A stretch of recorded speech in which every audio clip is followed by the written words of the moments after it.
Amina is 3 months old and she's never met her father. She was born in Athens along her family's journey from Syria to Germany. They weren't safe at home anymore. My husband organized demonstrations against the Assad regime. Assad's people were always coming by looking for him, and it got too dangerous. So my husband decided that we all had to leave. The entire family crossed over into Turkey, and they didn't stop there. At the Greek border, they used a rubber dinghy to cross the Evros River illegally. 8-year-old Yanda fell overboard and nearly drowned. Their dangerous journey finally ended in Athens, as it has for thousands of other refugees. The Greek capital has become a haven for refugees from all corners of the earth. There's little chance they'll be granted asylum. The Mohammed family wants to continue on to Germany, but getting there is no easy task. We paid 2 smugglers. One was supposed to put my wife and children on a plane. The other was supposed to drive me to Germany in a truck. I was on the road for 50 hours. And when I arrived, I found out that my wife had been caught at the airport with fake papers. Nazir Mohammed doesn't have the money to get back to Athens. In Germany, he's turned to relatives for support. He talks to his wife as often as he can. She sends pictures of his newborn daughter. Nazir's request for asylum was approved in Germany, but his wife and children aren't allowed to join him yet. The authorities in Athens have to approve their departure, and Greek bureaucracy is slow at best. We can't do anything. Essentially, I'm locked in.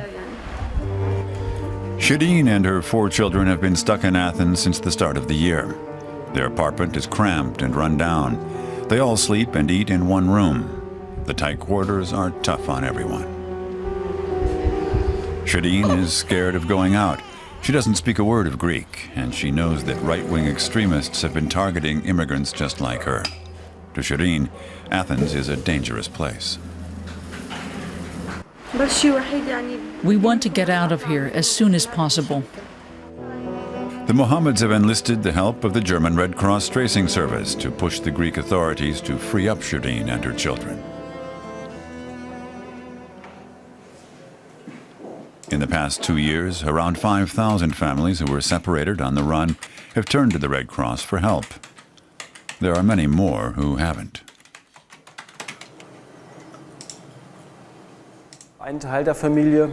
It's often the young men who make the difficult and dangerous journey to Europe, and then the rest of the family joins them. But there are some cases, very dramatic ones, where smugglers and helpers actually separate the family.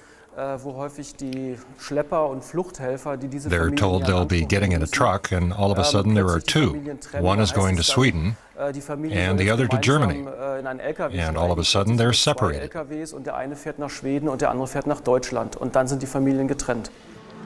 Sahadat family from Afghanistan got separated at the Iranian-Turkish border in the midst of a shootout.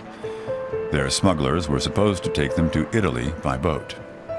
But now they're only taking those who managed to make it to the Turkish side. The others will have to find their own way. The father says a Greek ship came to their rescue as they headed to Europe by boat.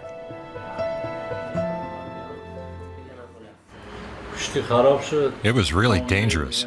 If the Greek boat hadn't found us, we'd have drowned. His wife and children, meanwhile, live in Germany. For 3 years, she had no idea where the rest of the family was, until she found out her husband was stuck in Greece. The German authorities told us that because our relatives were adults, they weren't sure they'd be able to bring us back together. Now Halima Sahadat is suffering from depression. Being separated from her family for 3 years has taken a toll. The chances they'll be reunited look bleak. She and her children were denied asylum here in Germany. In Greece, the hopes that the others will be granted asylum are even dimmer. You have to deal with various authorities in different countries that reach their own decisions. And that's where we run up against problems, just getting the process going. The German Red Cross and aid organizations in Athens are trying to help bring refugees through bureaucratic obstacles. The chances look good for the Mohammeds, but with other families, aid workers search for years.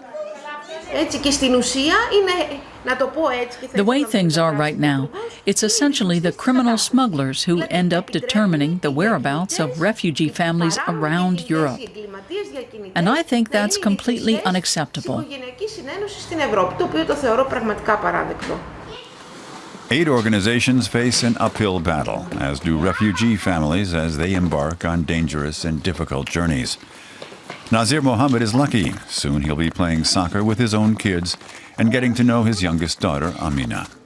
His family will finally be joining him in Germany.